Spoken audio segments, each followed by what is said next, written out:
Hi, everybody. I'm Geraldo Rivera, and we are live and at large. And coming up, one of the world's most resilient conspiracy theories that the moon landing, whose 40th anniversary we are all celebrating this weekend, was actually fake. The theory has gained momentum when NASA admitted that it had lost the original footage of man's first steps on the moon. YouTube and watch A Funny Thing Happened on the Way to the Moon. It contains newly discovered evidence, which is part of the missing tapes, of outtakes from the first mission to the moon, of them falsifying a shot of being halfway to the moon.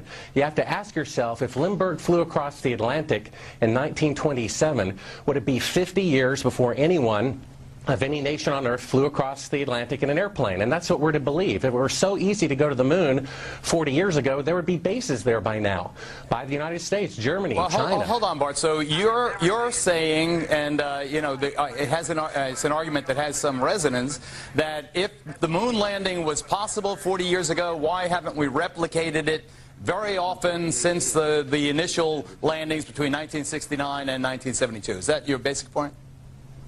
Well, that's one of the points. First of all, we found never-before-seen footage of them faking part of the photography, which is in A Funny Thing Happened on the Way to the Moon, which has been licensed 5 times and can only now be viewed on YouTube. Like what? You're saying that, for instance, there's no stars in the original video? Couldn't that be a function of the fact that the video was not enhanced and not digitally remastered, that the quality, you know, even now we see loss of quality sometimes with satellite transmissions, etc.?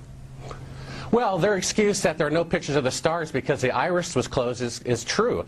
The fact is they took no pictures of the stars by themselves with an exposure setting perfect for them. They took a Jeep to the moon, but they never took a telescope because they weren't there, and they had no way of accurately faking the constellations, and where which may someday prove to be non-existent. Were they in Hollywood? Where were they? Well, they were probably at a military base, one secure, that makes secret aircraft. In Roswell, New Mexico, maybe?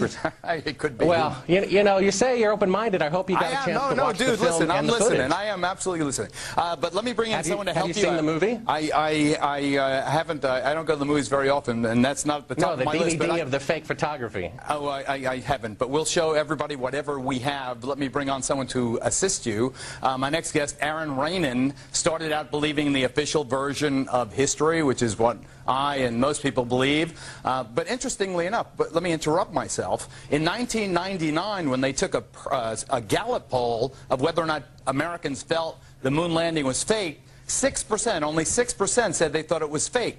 But in 2005, 2006, another survey done just of young people, too young to have witnessed the 1969 landing, found that almost 25% of young people 18 to 35 believed, you know, that 25% believed that the moon landing was fake, so of the youngsters. So that is quite a substantial number. And one of those converts to disbelieving the moon landing is my next guest. When he heard about the erased NASA tapes 5 years ago, he also became suspicious that the United States had engineered what essentially was a gigantic hoax as Cold War propaganda to scare off the Soviets. Here is his confrontation, our poor old pal Buzz, and also more from Bart. Watch. Buzz Aldrin is the second human being to allegedly walk on the moon's surface. Where were you on July 20th, 1969? I was on the surface of the moon. I want you to swear to God on the Bible that you walked on the moon. Okay. If you walked on the moon, we're given the opportunity to swear to God that you walked on the moon. I'm going to give you the opportunity to get the hell knocked out of you if you don't leave me alone. You're talking to the wrong guy. Why don't you talk to the administrator in NASA? We're passengers. We're guys going on a flight. I don't hit people, but you're going to be on the deck unless you get... Well, I'm heading out. I appreciate it. And get the hell out of the clubhouse. Those astronauts are punching dudes. I like that. But anyway, Aron, you know, tell us why you have changed your mind and now become a skeptic. Sure. Thanks for having me on, Geraldo. I really appreciate it. Well, let me first clarify. I was paid by the state of Ohio in 1999 to spend a year trying to prove we actually landed on the moon. And I was a total believer, Geraldo. Wait. You were paid with taxpayer money from the state of Ohio? The state of Ohio. Yep, who's the governor? Another issue, but go ahead, tell us more. Anyway, so I took a year and I traveled across the country, and folks, I've actually posted it on YouTube. It's called Did We Go? And the challenges, Geraldo, everywhere I went, it was just amazing. Moon rocks falling in Antarctica, Neil Armstrong's silence. But I was the first to report, and you played the clip earlier tonight, that all the science data, the telemetry data, to come out and say that all the tapes were erased. I mean, it's incredible. Geraldo, this isn't just one tape. This is rooms of tape labeled Apollo 11 moon landing. Someone had to physically go and erase it. And it just, you know, I really, in my heart, Geraldo, I want us to go. And I know all your viewers want us to go.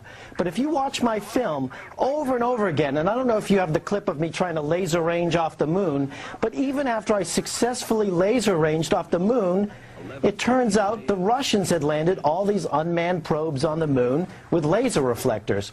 The challenges in trying to prove we landed the moon are great, and I hope we landed on the moon, but come on, Geraldo. Okay, let me bring us back down to earth, folks. We're also joined in L.A. by Bill Nye, the science guy. Bill's an educator, engineer. We trust him. He contributes to The Skeptic magazine, which might be appropriate for this topic. But Bill, Aaron's right about erasing these tapes. I mean, I don't believe for a second that we faked this thing, but how in the world do you erase the tapes of the most historic event in 2,000 years? I mean, it's not like it was a bar mitzvah. You know what I mean?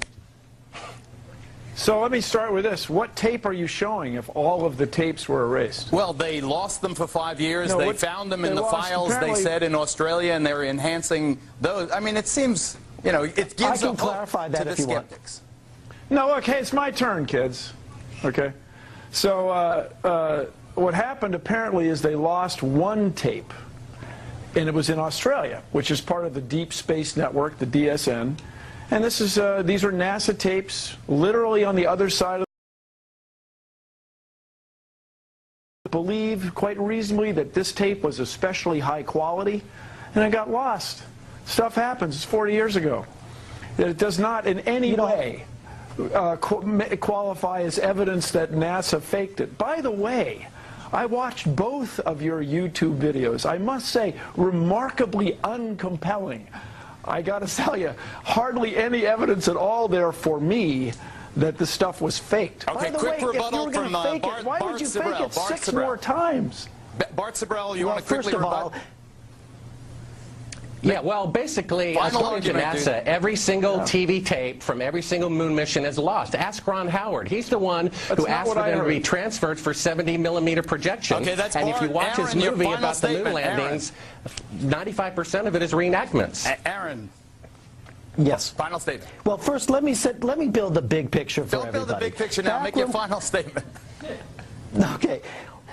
You know, it's very challenging to try to prove we landed on the moon, and it shouldn't be challenging. The tape should be there. There should be plenty of evidence. And Bill, you're the one guy on the panel who hasn't swung it or been punched by Buzz Aldrin. You say Buzz and his buddies really went. Absolutely. And the evidence overwhelming. By the way, evidence overwhelming. Absolutely. And the growing skepticism among young people. All the sailors on the aircraft carriers who watched the thing come back, the thousands of people who were actually in Canaveral. Their story is that they were in a transport airplane. They threw the thing out of the transport airplane. It landed. Anyway, I want to thank Bart Sibrel, Aron Ranen, and, of course, Bill Nye. Coming up with